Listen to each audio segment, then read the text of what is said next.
ધાંગધ્રા તાલુકા વિસ્તારના સોલડી ટોલનાકા પાસે બનેલ ખૂનના બનાવના આરોપીઓને ગણતરીના કલાકોમાં શોધી કાઢતી ધાંગધ્રા તાલુકા પોલીસ।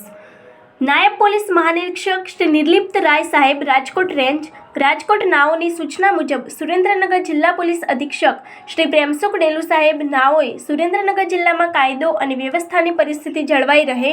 શરીર સંબંધી તથા મિલકત સંબંધિત ગુનાઓ બન્યા બાદ આરોપીની શોધખોળ કરી આવા ગુનાના આરોપીને તાત્કાલિક પકડી અસરકારક અને પરિણામલક્ષી કામગીરી કરવા સુરેન્દ્રનગર જિલ્લા પોલીસને સાહેબે સૂચના આપેલ।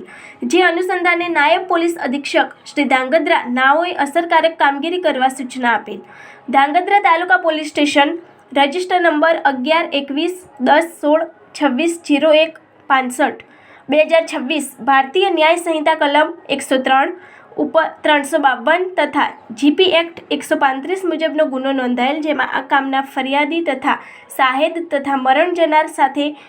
અમદાવાદ માળિયા હાઈવે રોડ પર સોલડી ટોલનાકા પાસે આવેલ અવાવરૂ ખરાબાની જગ્યામાં વેશ્યાવૃત્તિનું કામ કરવા આવેલ। તે દરમિયાન આ કામના આરોપી બીજી એક બાઈ લઈને આવેલ અને ફરિયાદી સાથે કામ કરશે તેમ કહેતા ફરિયાદીએ ના પાડેલ, જેથી આરોપીએ ઉશ્કેરાઈ જઈ ફરિયાદી તથા સાહેદ સાથે બોલાચાલી કરી મરણ જનારને ભૂંડા બોલી માં સમાણી ગાળો આપતા મરણ જનારે આરોપીને 2 ઝાપટો મારતા આરોપીએ એકદમ ઉશ્કેરાઈ જઈ ઝપાઝપી કરી પોતાના પેન્ટના પાછળના ભાગે રહેલ છરી વડે મરણ જનારને શરીરે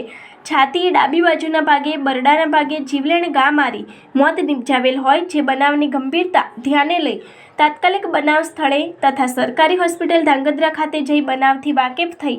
આ કામના ફરિયાદીની બનાવ સબબ વિગતવાર ફરિયાદ લઈ આરોપી મેરુ વિઠ્ઠલ વાઘેલા રહે ધાંગધ્રાવાળાની અલગ અલગ ટીમો બનાવી ટેકનિકલ અને હ્યુમન સોર્સ દ્વારા આરોપીને હસ્તગત કરી પૂછપરછ કરતા આરોપીએ બનાવને અંજામ આપેલાની કબૂલાત આપતા આ કામે આરોપીને તારીખ 9/3/2026ના કલાક 18:30 વાગે ધોરણસર અટક કરવામાં આવેલ છે।